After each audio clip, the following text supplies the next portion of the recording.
And a very happy day, ladies and gentlemen. Tim Burgess back with Think and Grow Rich. And I'm going to wrap up this chapter on the mystery of sexual transmutation today. And you know what? I'm going to put the book down. And I just want to come to talk to you today about what this chapter has done for so many people once they gain the understanding of what Napoleon Hill is talking about. The mystery of sexual transmutation. Remember, he says it's very easily explained. It simply means the transferring or changing from one to the other. So in our everyday lives, ladies and gentlemen, we have negative thoughts coming in all the time, man. They're flying in. Outside circumstances are creating negativity. Sometimes we put negativity in there with our own thought process. The news is all negative. It's negative, negative, negative. Transmutation is simply taking the negative and switch it to a positive. So in other words, take the mind and instead of dwelling upon the negative here, blanket that negative with a positive. So the negative can't live. It has no nutrients. There's no oxygen available for it. There's no room for its existence. That is the art of transmutation. It's so simple and easily explained. Now, all of us are gifted with this enormous amount of sexual energy that Napoleon Hill is talking about. Magnetism, charisma, and enthusiasm. You have a boatload, a truckload, you have all sorts of loads of this energy. The issue is, has this energy been suppressed and pushed back inside to where we don't express any magnetism? We don't express any enthusiasm. We don't express any charisma. That's the suppression of sexual energy. We don't want to do that.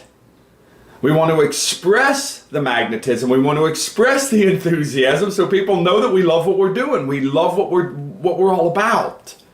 That's the expression of sexual energy. Now, transmutation of that energy means very simply this. During the day, during our business hours, our working hours, we take that same energy of magnetism, charisma, and enthusiasm, and we apply that energy to our vocation.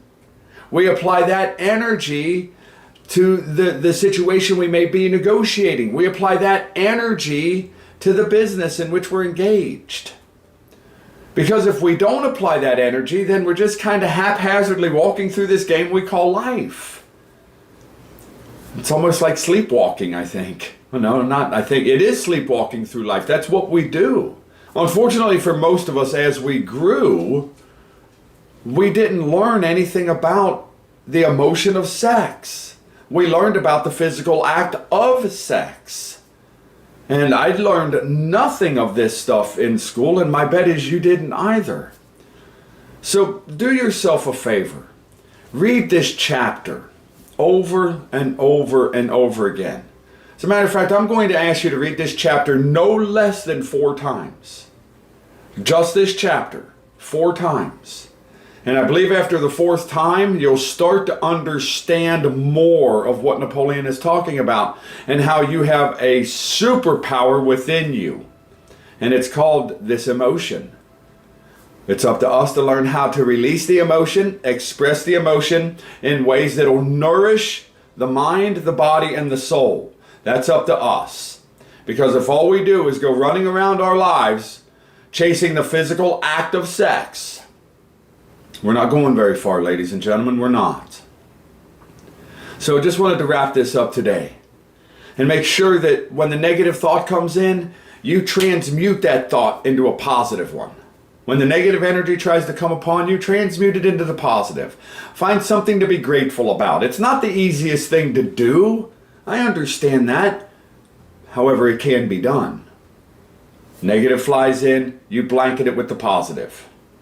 That's transmutation. It is truly that simple. As always, I want to thank Joe. Without Joe, we wouldn't be here. And Joe's enthusiasm for this material, Joe's love to help another person become more self-determining, that's why we're here. So I want to thank Joe.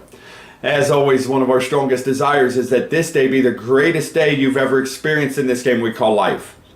Yesterday doesn't matter. Tomorrow isn't here. However, today you can do something about that by deciding, first and foremost, deciding to allow it to be the very best day you've ever experienced. Tonight, when you put your head on a pillow, please do so with a mind full of peace. Remember, calmness of mind is one of the beautiful jewels of wisdom. And may God bless each and every one of you. Have a fabulous day.